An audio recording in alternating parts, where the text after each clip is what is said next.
നമ്മൾ പഠിച്ചുകൊണ്ടിരുന്നത് DNA repair ആയിരുന്നു. DNA repair എന്ന് പറയുമ്പോഴത്തേക്കും DNA അതിൻ്റെ റെപ്ലിക്കേഷൻ്റെ ടൈമിലോ എന്തെങ്കിലുമൊക്കെ മിസ്റ്റേക്സ് ഉണ്ടെങ്കിൽ ആ മിസ്റ്റേക്സിനെ കണ്ടുപിടിച്ച് അത് റിപ്പയർ ചെയ്യുക എന്നുള്ളതാണ് DNA റിപ്പയർ എന്ന് പറയുന്നത്. അതിൽ തന്നെ പല ടൈപ്സ് പറഞ്ഞായിരുന്നു. Excision repair, direct repair, mismatch repair, recombination repair, source repair. അതിൽ നമ്മൾ മിസ്മാച്ച് റിപ്പയർ നോക്കി, എക്സിഷൻ റിപ്പയർ നോക്കി. ഈ എക്സിഷൻ റിപ്പയർ എന്ന് പറയുന്നത് രണ്ടെണ്ണം ഉണ്ടായിരുന്നു. ന്യൂക്ലിയോടൈഡ് എക്സിഷൻ റിപ്പയറും ബേസ് എക്സിഷൻ റിപ്പയറും.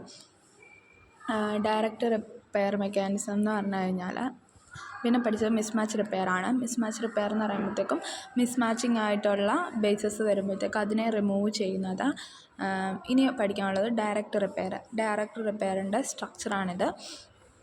ഡയറക്റ്റ് റിപ്പയർ എന്ന് പറഞ്ഞു കഴിഞ്ഞാൽ ഇതിപ്പോൾ രണ്ട് തൈമീൻ അഡ്ജസ്റ്റൻ്റ് ആയിട്ടുള്ള രണ്ട് സൈഡ്സിലുള്ള രണ്ട് തൈമീൻസ് തമ്മിൽ ഒരു ബോണ്ട് ക്രിയേറ്റ് ചെയ്യുന്നു. അതാണ് തൈമീൻ ഡൈമർ എന്ന് പറയുന്നത്. അപ്പോൾ ആ തൈമീൻ ഡൈമറിനെ DNA ഫോട്ടോ ലയേഴ്സ് വന്നിട്ട് ക്ലീവ് ചെയ്യും.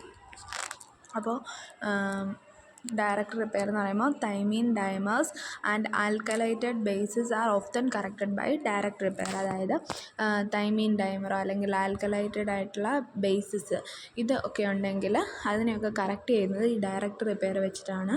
ഫോട്ടോ റിയാക്ടിവേഷൻ എന്ന് പറയുന്ന ഒരു റിപ്പയർ ഉണ്ട്. It's the repair of തൈമീൻ dimer. അതായത് ഈ തൈമീൻ ഡൈമേഴ്സിനിടയിൽ അല്ലെങ്കിൽ തൈമീൻ ഡൈമേഴ്സിനെ റിപ്പയർ ചെയ്യാൻ വേണ്ടിയിട്ട് എടുക്കുന്നതാണ് ഫോട്ടോ റിയാക്ടിവേഷൻ എന്ന് പറയുന്ന റിപ്പയർ മെക്കാനിസം. അപ്പോൾ അതിലെന്താ ചെയ്യുന്നതെന്ന് വെച്ചാൽ ഈ തൈമീൻസിനെ തമ്മിൽ സെപ്പറേറ്റ് ചെയ്യിക്കും. അപ്പോൾ അവിടെ ഒരു വിസിബിൾ ലൈറ്റിൻ്റെ ഹെൽപ്പിൽ ഫോട്ടോ കെമിക്കൽ റിയാക്ഷനാണ് നടക്കുന്നത്. ആ ഫോട്ടോ കെമിക്കൽ റിയാക്ഷനെ കാറ്റലൈസ് ചെയ്യുന്ന എൻസൈമാണ് ഫോട്ടോ ലയേഴ്സ് എന്ന് പറയുന്ന എൻസൈം. ഓക്കെ, ഈ സ്ട്രക്ചർ നോക്കാം. കണ്ടോ, രണ്ട് തൈമീൻ ഡൈമറാണ്. തൈമീൻ ഡൈമർ അഡ്ജസ്റ്റൻ്റ് ആയിട്ടുള്ള രണ്ട് തൈമീൻസ് തമ്മിലൊരു ബോണ്ട് ക്രിയേറ്റ് ചെയ്തു. അതിനെയാണ് തൈമീൻ ഡൈമർ എന്ന് പറയുന്നത്. അപ്പോൾ അതിനെ ലൈറ്റിൻ്റെ ഹെൽപ്പോട് കൂടി DNA ഫോട്ടോ ലയേഴ്സ് എന്ന് പറയുന്ന എൻസൈം ആ ഡൈമറിനെ ക്ലീവ് ചെയ്യുന്നു. അതിനെ രണ്ടിനെയും സെപ്പറേറ്റ് ആക്കി വയ്ക്കുന്നു. നോർമലായിട്ടുള്ള രണ്ട് തൈമീനാക്കി മാറ്റുന്നത് ഒരു ഡയറക്റ്റ്. ഇനി തൈമീൻ ഡൈമറിൽ തന്നെ ഉള്ള റിപ്പയർ, അതുപോലെ തന്നെ മീഥൈലേറ്റഡ് ബേസിലും ഡയറക്റ്റ് റിപ്പയർ യൂസ് ചെയ്യാറുണ്ട്.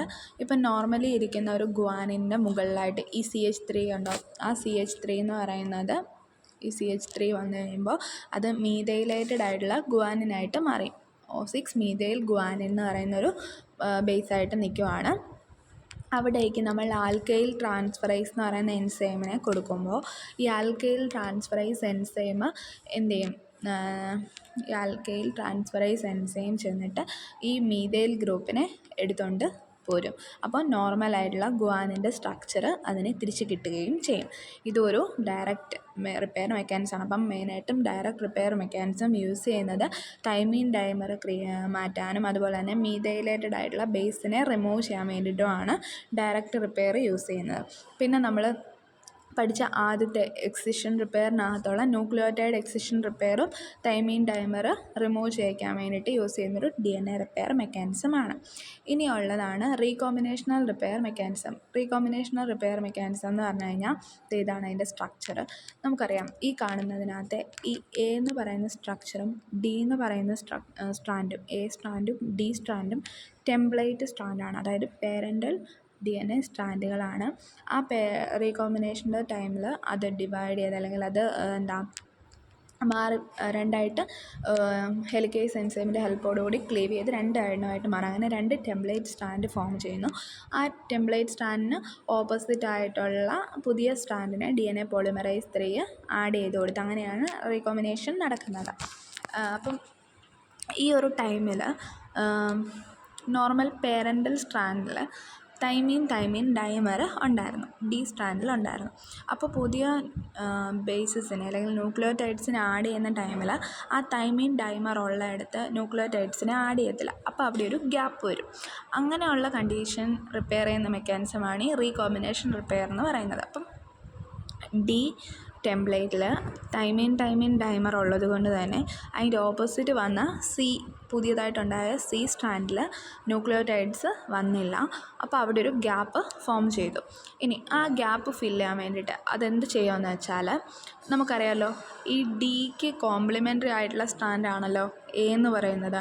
അപ്പോൾ ഈ ഡിയുടെ സ്ട്രാൻഡിൽ വേണ്ട അല്ലെങ്കിൽ അതിന് ഓപ്പോസിറ്റായിട്ട് വേണ്ട സെയിം ന്യൂക്ലിയോടൈഡ്സ് ആരിലുണ്ടാവും? ആ എ സ്ട്രാൻഡിൽ ഉണ്ടാവും. ദെൻ ആ ഒരു പോർഷനെ അവിടെ നിന്ന് കട്ട് ചെയ്യും. ആ എ സ്ട്രാൻഡിലുള്ള ഇതിന് ഓപ്പോസിറ്റായിട്ടുള്ള സ്ട്രാൻഡ് ഭാഗത്തിന് ഇത് കണ്ടോ സ്വാപ്ഡ് റീജിയൻ എന്ന് പറയുന്നത്, ആ ഭാഗം കട്ട് ചെയ്തെടുക്കും. കട്ട് ചെയ്തിട്ട് ആ ഗ്യാപ്പിൽ കൊണ്ട് ഫില്ല് ചെയ്യും. എന്നിട്ട് ലിഗേസ് എൻസൈം ഉപയോഗിച്ച് അതിനെ സീൽ ചെയ്യും. അപ്പോൾ ഈ മേളിൽ, അതായത് എ എന്ന് പറയുന്ന സ്ട്രാൻഡിൽ ഗ്യാപ്പ് ഉണ്ടാവും. ആ ഗ്യാപ്പിനെ DNA പോളിമറൈസ് വന്ന് റിപ്പയർ ചെയ്ത് അത് ഗ്യാപ്പ് ഫില്ല് ചെയ്യും. അപ്പോൾ ഈ താഴത്തെ ഭാഗം ഫില്ല് ചെയ്തു, പക്ഷേ തൈമീൻ ഡൈമർ അവിടെ കാണപ്പെടും. കണ്ടോ, ആ ഗ്യാപ്പ് അവിടെ ഫില്ല് ചെയ്തു. അപ്പോഴും ആ തൈമീൻ ഡൈമർ അവിടെ ഫോം ചെയ്തിരിക്കുക.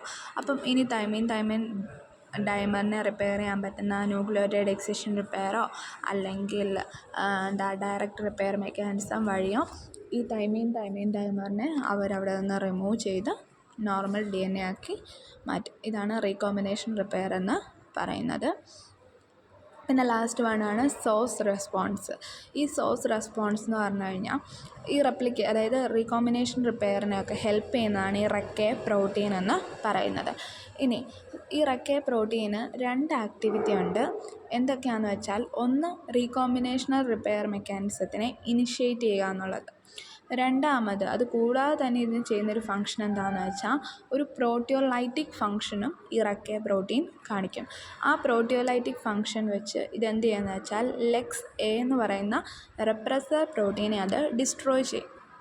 അപ്പോൾ നമ്മൾക്ക് DNA ഡാമേജ് ഉണ്ടായി. അപ്പോൾ DNAയിലുണ്ടാകുന്ന ഡാമേജ്, അതിനെ മാറ്റാൻ പറ്റാത്ത വരുന്ന ഡാമേജുകൾ, അങ്ങനെയുള്ള ഡാമേജ് ആ ഒരു കണ്ടീഷൻ വരുമ്പോഴത്തേക്കും എടുക്കുന്ന ഒരു റെസ്പോൺസാണ് ഈ സോഴ്സ് റെസ്പോൺസ് എന്ന് പറയുന്നത്.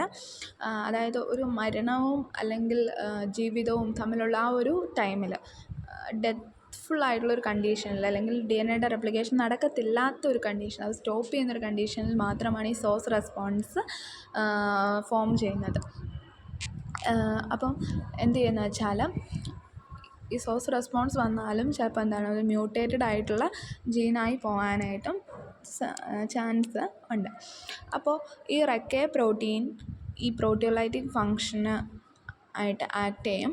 അത് ഈ ലെക്സ് എ എന്ന് പറയുന്ന റെപ്രസർ പ്രോട്ടീനെ ഡിസ്ട്രോയ് ചെയ്യും. ഈ ലെക്സ് എ പ്രോട്ടീനാണ് ഇപ്പോൾ ഒരു സ്ട്രാൻഡിൽ എന്തെങ്കിലും ഡാമേജ് വന്നു കഴിഞ്ഞാൽ ആ ഡാമേജ് തിരിച്ചറിഞ്ഞ്, അല്ലെങ്കിൽ ആ ഡാമേജ് മാറ്റാൻ വേണ്ടി മാത്രമുള്ള റിപ്പയർ മെക്കാനിസത്തിനെ കൺട്രോൾ ചെയ്ത് വിടുന്നത് ഈ ലെക്സ് എ ആണ്. ആ ലെക്സ് എ എന്ന് പറയുന്ന റെപ്രസർ പ്രോട്ടീനെയാണ് ഈ റെക്കെ വന്നിട്ട് അതിനെ ഡിസ്ട്രോയ് ചെയ്തോളൂ. അപ്പോൾ ആ ഒരു കൺട്രോൾ നഷ്ടപ്പെട്ട് കഴിഞ്ഞാൽ കൺട്രോൾ ഇല്ലാതെ തന്നെ ഈ ഒരു റിപ്പയർ മെക്കാനിസം എല്ലാം നടക്കും. അപ്പോൾ അതെല്ലാം കൂടെ ഒരുമിച്ച് വരും. ഒരെണ്ണം വന്ന് നോക്കും, എക്സിഷൻ റിപ്പയർ ചെയ്യുന്നത് നോക്കും, റെപ്ലിക്കേഷന് റീകോമ്പിനേഷൻ റിപ്പയർ നോക്കും, എല്ലാം അങ്ങനെ ചെയ്ത് നോക്കും.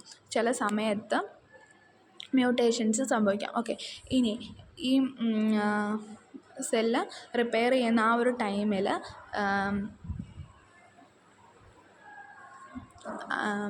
ഈ സെല്ല് ഒരു DNA റിപ്പയർ ചെയ്യാൻ വേണ്ടിയിട്ടൊരു ടൈം കൊടുക്കും. ആ ഒരു ടൈമിൽ SFI A എന്ന് പറയുന്ന ഒരു പ്രോട്ടീനെ പ്രൊഡ്യൂസ് ചെയ്യും. ആ SFI A എന്ത് ചെയ്യും, സെൽ ഡിവിഷൻ അവിടെ ബ്ലോക്ക് ചെയ്യും. ദെൻ എന്നിട്ട് ഫുള്ളി റിപ്പയർ ആയി കഴിഞ്ഞതിന് ശേഷം മാത്രമേ അത് തിരിച്ച് നോർമൽ കണ്ടീഷനിലേക്ക് വരത്തുള്ളൂ. ഇനി DNA നമ്മൾ ഇതെല്ലാം സ്റ്റോപ്പ് ചെയ്തു, എന്നിട്ട് DNA റിപ്പയർ ചെയ്തിട്ടും സോഴ്സ് റെസ്പോൺസ് വഴിയും DNA സക്സസ്ഫുള്ളി റിപ്പയർ ചെയ്യാൻ പറ്റിയില്ല എങ്കിൽ ആ പ്രോസസ്സിനെയാണ് ട്രാൻസ്ലേഷൻ DNA സിന്തസിസ് എന്ന് പറയുന്നത്. അപ്പോൾ ആ ട്രാൻസ്ലേഷൻ DNA സിന്തസിസ് അവരവിടെ ട്രിഗർ ചെയ്യും. ഓക്കെ, സ്റ്റോപ്പ് ചെയ്യും. അപ്പോൾ DNA പോളിമറൈസ് 4 അവിടെ വരും. 4ഉം 5ഉം വരും. 4ഉം 5ഉം വന്നിട്ട് ഒരു എന്തെങ്കിലുമൊക്കെ DNAനെ ആഡ് ചെയ്ത് കൊടുക്കും. ചിലപ്പോൾ അത് തെറ്റായിരിക്കും. അങ്ങനെ തെറ്റുകൾ വരുമ്പോഴാണ് ഇവിടെ മ്യൂട്ടേഷൻ ഉണ്ടാകുന്നത്. ഇനി ചില ടൈമിൽ ഡെത്തായി പോകാനായിട്ടും സാധ്യതയുണ്ട്. അതാണ് സോഴ്സ് റെസ്പോൺസ് എന്ന് പറയുന്നത്.